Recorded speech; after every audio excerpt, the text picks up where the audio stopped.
Hey guys, what is up? My name is Ian, welcome to Tokenomics. Today I'm going to be going through two recently launched Launchpads in Enjinstarter and ksmstarter and making a comparison to see which one, if any, makes sense to put your money in order to get allocations and at the end of the day make money. I'm going to be making the comparison on the basis of the tokenomics and release schedules, also looking at the tier structure of both of the launch pads and comparing the cost per tier as well as any multipliers. I'll also be going on chain and looking at the amount of holders per tier in order to make a prediction of what kind of size allocations you can expect in the future, and as well kind of looking at the progress and where they're at in their journey. If you appreciate this kind of deep dive research and launchpad content, we do have a number of other videos on launchpads on the channel, including Pokestarter and Seedify. And if you enjoy ICO and IDO reviews, please click that sub button because we're going to keep coming at you with quality content in that respect as well. So let's get straight into this.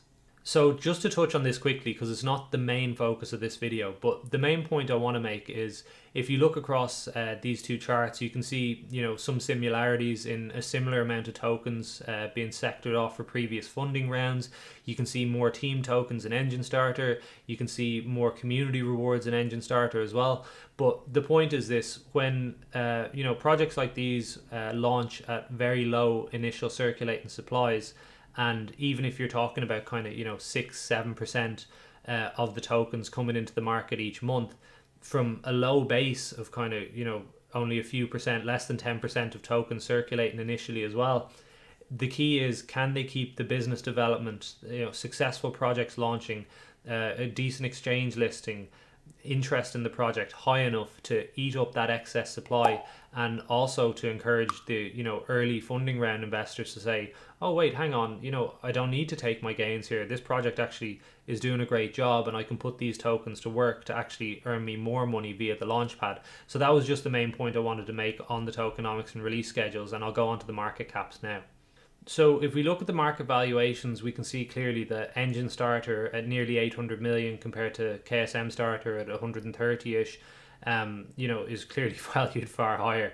And obviously that's because they've had a successful launch. There's, already other projects announced. The project that launched did a 10x, etc., etc. Whereas with ksamastarter, we're still waiting for a real announcement of an IDO date to kind of kick off their project. One interesting thing to note though is to look at the circulating market cap versus the fully diluted market cap. And if you compare the two of these with Enjinstarter, you're kind of looking at 1.6% of the tokens in circulation, whereas with ksamastarter, you're looking at about 3.6% of the tokens in circulation. So potentially going forward to the release dates of the tokens monthly, maybe there's less of a supply shock to be had there. But again, with Enjinstarter, kind of the business development is a few weeks at least ahead of ksamastarter, and they kind of have the track record of now having done a successful launch versus that. But anyway, let's move forward and have a look at the tier structure and see if we can find a clear winner there. So first of all, to deal with the Galaxy section of Enjinstarter and the Dove section of ksamastarter, they're done a little bit differently. The Dove section is a lottery based thing where completing social tasks, kind of like your standard Pokestarter method. And if you're interested in Pokestarter, check out the vid I did on that where I dug deep into the on-chain data. I'll leave it at the end of this one. And on Enjinstarter, actually it was really interesting. For holding just those 1250 EJS tokens, 25% of the tokens are reserved for the community pool, along with any tokens that aren't bought up by the guaranteed allocations. And that meant in the first sale, for holding just the 1250 EJS at whatever 16 cents, so less than a couple of $100, you actually could have gotten a $200 allocation in the community pool, which has done I think at least a 10x since then. With 50% of the tokens released. So, for the $200 buy of EJS, you'd have 1,000 in your pocket, plus still having your EJS, plus another 50% of the tokens to come. So that might be something to watch for future sales as well.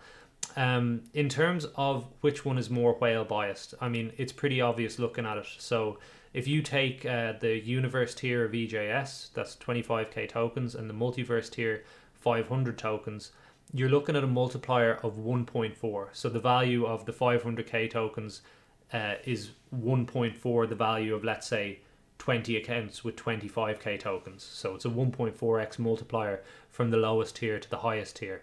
Whereas if you look at Raven on ksmastarter, which is 3500 KST tokens and a pool weight of 10, you straight away you can see it. You go to Phoenix, that's got a pool weight of 250, which is 25x, and that's only for 7 times the amount of tokens. So you're looking at a multiplier of 3.6 there from the highest tier to the lowest tier, compared to just 1.4 on Enjinstarter. So clearly the more whale-based platform, or the more beneficial one to large holders, is ksmstarter there. So in terms of the cost per tiers, obviously there's an extra tier on ksmastarter, but at the lowest level you're looking at around $200.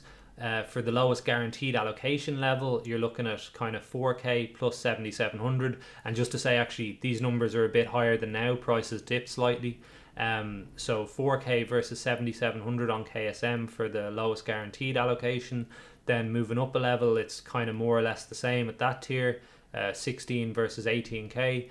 Then the highest tier of Enjinstarter, you're looking at 80k. And obviously with the extra tier on ksamastarter, you're looking at kind of 37k and then 56k. In terms of the numbers of holders per tier, Enjinstarter just has more holders at the moment. You're looking at, about 2700 holders there of Enjinstarter, 2800, and on ksamastarter you're kind of looking at about 1300 holders. This is probably a factor of the fact that Enjinstarter has had sales, has more sales announced, and I would expect the number of holders of Enjinstarter to increase in the future. But let's look forward now and actually use this data to make a prediction on Enjinstarter as to what kind of allocation size you might expect in the next sale. With ksamastarter, we can't really do it yet because we just don't have the details on the sale itself. Relating the on-chain data of the holders in each tier level between the various levels of tokens on Enjinstarter, to the multiplier that they have, the structure that they have for it. What we get for, I think, the next sale, which is just announced today, is Pixelverse, which I'll leave links to in the description. We can estimate actually the size of allocation per tier if everybody took part. So this is if everybody in each tier takes part. And in the Pokestarter video I did, it was quite clear that if the numbers are anywhere reasonable in terms of percentage chances of getting an allocation on that site, participation levels are a lot lower than 100%. So I did it between 40 and 80 and estimated at each 10% increment. So anyway, using the multiplier structure and the number per tier, at 100% participation you'd have a $56 allocation in tier 1. In tier 2 you'd have a $281 allocation, and in tier 3 you'd have a $1,577 allocation. The other thing to note here is this doesn't take account that in the top tier, some of those wallets, so we discounted the contract addresses, but some of the remaining wallets will be team wallets that won't be participating in the sale. So I think Rob G, shout out to him, he worked it out and came up with this formula that if that is the case, if you can discount 10 of those top tier wallets, your allocation in tier 2 will go up by $100.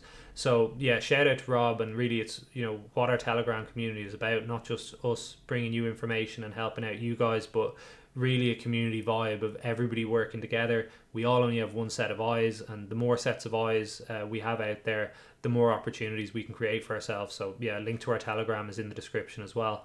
In terms of the development for Enjinstarter, I believe they aim to have 12 IDOs on the platform before the end of the year. So you can see how these allocations can add up if they're doing a half decent number pretty quickly.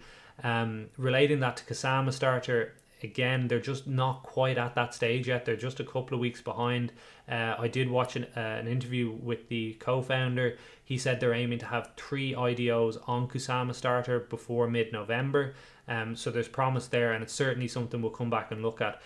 On the balance of things now, Enjinstarter are that bit ahead, and they're the ones delivering or have delivered a successful sale. The allocations aren't too bad compared to some of the other projects we looked at, and they seem to be launching projects very regularly. So whether you're in tier 1, let's say it's you get a $70 allocation, because you won't get 100% participation in the next sale, but let's say you get your $70 allocation for tier 1 and it does a half decent number. If you've got 12 IDOs before the end of the year, you've got basically one every week. So they're adding up pretty quickly. Yeah, on the basis of it, like, I'm leaning towards Enjinstarter so far. I do hold both these tokens, by the way. Bought both of them at their ICO.